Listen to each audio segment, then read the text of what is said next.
नमस्कार दोस्तों, आज हम आपको विष्णु भगवान के वराह अवतार की कथा बताएंगे। कृपया चैनल को सब्सक्राइब अवश्य करें। विष्णु भगवान के वराह अवतार के जन्म से जुड़ी पौराणिक कथा के अनुसार बैकुंठ धाम के द्वारपाल जय और विजय ने सप्तऋषियों को एक बार अंदर जाने से रोका था। इसके कारण दोनों को धरती पर 3 जन्मों तक दैत्यों का जीवन भुगतने का श्राप मिला। दोनों अपने पहले शापित जन्म में कश्यप और दिति के पुत्र हुए, जिनके नाम थे हिरण्यकश्यप और हिरण्याक्ष। विष्णु पुराण में इस बात का उल्लेख हमें मिलता है कि दोनों जुड़वा भाइयों हिरण्यकश्यप और हिरण्याक्ष ने जन्म लिया तो धरती तक कांप उठी। दोनों दैत्यों ने ब्रह्मा जी को प्रसन्न करने के लिए घोर तप भी किया। उनकी तपस्या से ब्रह्मा जी अत्यंत प्रसन्न हुए और उन्होंने उन दैत्यों को विजय प्राप्ति का वरदान तक दे दिया। इसके बाद इन दोनों दैत्यों ने पृथ्वी पर उत्पात मचाना शुरू कर दिया। जो भी पूजा पाठ और यज्ञ कर्म करता, उनको हिरण्यकश्यप और हिरण्याक्ष द्वारा खूब प्रताड़ित किया था। दोनों भाइयों ने इंद्रलोक पर विजय प्राप्त की। इंद्रलोक पर जीत पा लेने के बाद हिरण्याक्ष ने पृथ्वी पर भी अपनी विजय प्राप्त कर ली। अपने वरदान का फायदा उठाते हुए उसने पृथ्वी को समुद्र में डुबो दिया। दैत्यों में से एक हिरण्याक्ष एक बार इधर उधर घूमते हुए वरुण के नगर में पहुंच गया।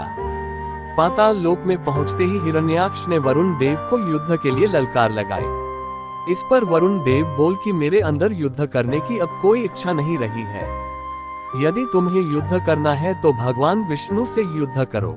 ये दृश्य देख सभी देवताओं ने ब्रह्मा जी और विष्णु जी से हिरण्याक्ष से छुटकारा दिलाने के लिए बहुत आग्रह किया। ब्रह्मा जी ने इसका समाधान निकालने के लिए भगवान विष्णु का ध्यान किया।